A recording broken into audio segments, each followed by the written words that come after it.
I was flipping through a bunch of old photos on my phone this morning, and I found this old beauty of me covered in mud in northern Alberta. It was taken more than 10 years ago when I was still a professional tree planter and way before I ever started shooting docs. It got me thinking about the weird and strange path I've taken to get to where I am now. I never planned on becoming a photographer or a DP, and I definitely didn't plan on starting a YouTube channel. It all just sort of happened. But I wonder, if I'd taken a more direct and traditional path, would I still be the same filmmaker that I am today? Sometimes I wish I had one of those backstories that we've all heard. Like I was a young kid and I found my dad's old camera and picked it up, and from day one I just fell in love with it and never looked back. But I don't have a story like that. I usually start thinking like that every time I'm unhappy with my filmmaking career. I think that maybe if I just started earlier or I'd done things a little bit differently, maybe I'd be further ahead than I am now. What if I'd gone to film school or moved to New York City? Would I be a more successful filmmaker than I am today? But I didn't do that. I studied literature at school, not filmmaking, and as soon as I graduated, I left the country. I took a whole bunch of random jobs for the next 4 or 5 years. Mostly I did labor and picked fruit. I worked construction, I was a cable layer over the mountains in New Zealand, I worked in a toy store, I stacked pallets in a refrigerated warehouse, I planted hundreds of thousands of trees in northern Canada. I did a ton of different jobs, none of them related to filmmaking. I also backpacked full-time for almost 4 years and taught English in South Korea for 2 years. All of this happened before I ever even thought about picking up a camera seriously. It was definitely the long way around. And sometimes, especially earlier on in my career, when I was really struggling to get my foot in the door, I was really mad at myself for not starting earlier. It seemed like everywhere I looked, there were younger people who were more successful than me, people who had started earlier and were doing way better. I remember once I was accepted to a photojournalism masterclass in France held by the photo agency Noor. If you don't know who they are, check them out, they're amazing. And when I got there, I was the oldest person except for one of the instructors. Instead of being grateful for the opportunity I had, I got fixated on that and started thinking of it as an excuse as to why I wasn't where I wanted to be in my career. I thought if only I'd started a little bit younger, I'd be better than everybody else. But all that was fear and me making excuses. I started when I started, and there was nothing I could do to change that. So instead of just getting upset and looking for reasons to blame everything about myself, I should have just been getting to work. But eventually things started to click. I broke into the photojournalism world, and even though I didn't, win any huge awards or get super famous, I think I did pretty well for myself.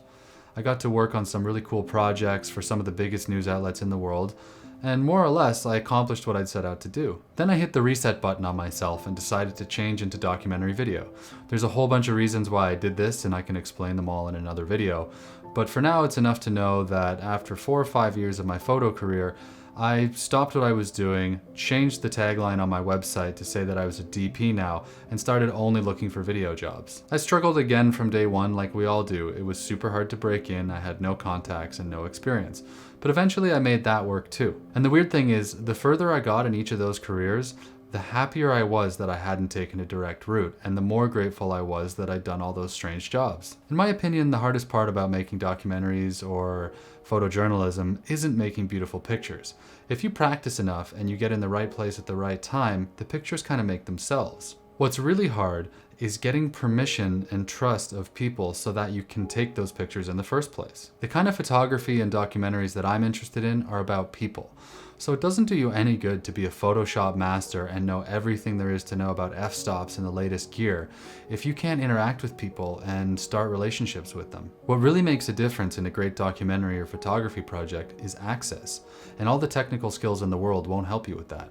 Let's look at an example from a photo project that I was hired to do while I was still living in Cambodia. It was created by a big aid organization, and the idea was to visualize poverty by comparing household objects around the world. So the idea was that if you could see what a toilet was like in a middle class, lower class, and wealthy family in, say, Zimbabwe, and then compare that to the same objects in another part of the world, say Eastern China, you might get a better understanding of what it meant to live below the poverty line in different parts of the world. It was a really cool project, and it's a little hard to describe in words, so I'll put a link below in the description. You should check it out. I think in the end I went to 9 countries and shot with more than 65 families. I had a shot list of over 350 things that I needed to find in their house and photograph, and I didn't have any of these locations arranged for me in advance. There was no production company, and no one was waiting for me on the ground. I basically hired a fixer, and then we drove into areas where we thought we might fit families that fit the demographic we were looking for, and then we just started talking to strangers. The pictures weren't really that hard to take. I had to know how to get the most out of my camera in low light, but basically I just needed to put the object in the center of the frame and take the photo. It wasn't about making artistic photos of toilets, it was about documentation. The photography was actually the easy part. What was really challenging was showing up in a new city or country that you'd never been to before and talking your way into a stranger's house and then photographing every object that they owned.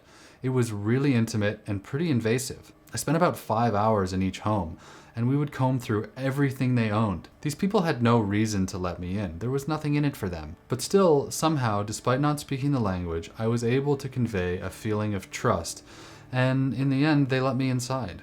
They really didn't have to do that, and I don't think that those skills are something that you could learn in photo school. All of that came from spending years living in other countries and getting used to being a stranger, being comfortable with approaching people who you don't know and who don't speak the same language and aren't from the same culture as you.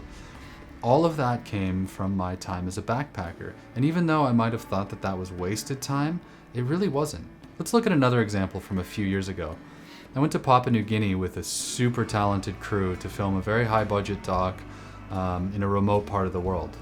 We had to climb through the jungle, sleep in hammocks, we got poured on with rain, we were walking all day with heavy loads on our backs.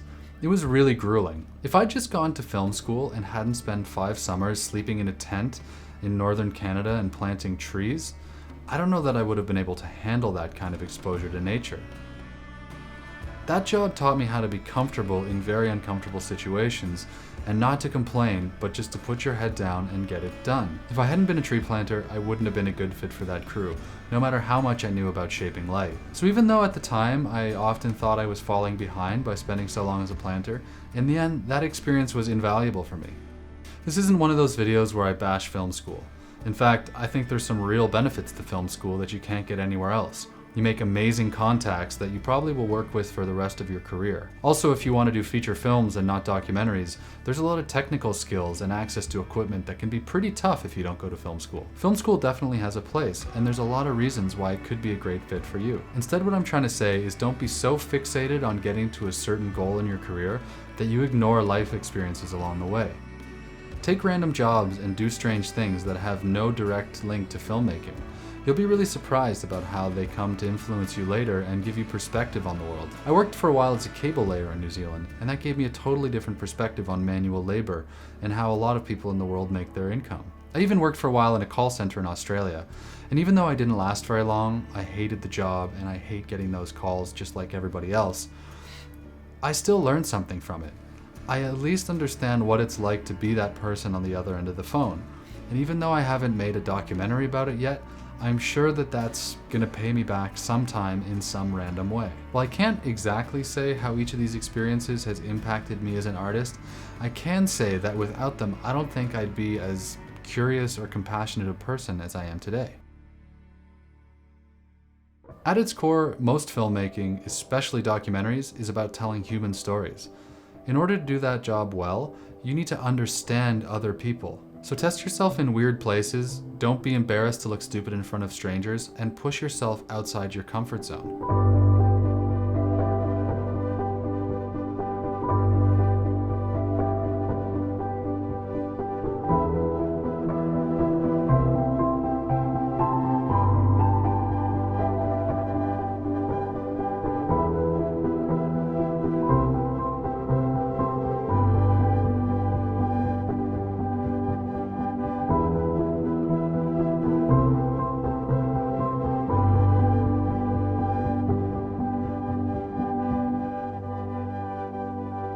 So don't get so obsessed with photography and filmmaking that you forget to experience the world you're portraying. The more you understand people, the better your stories will be. So live a full life now while you can. I promise it'll make you a better artist later.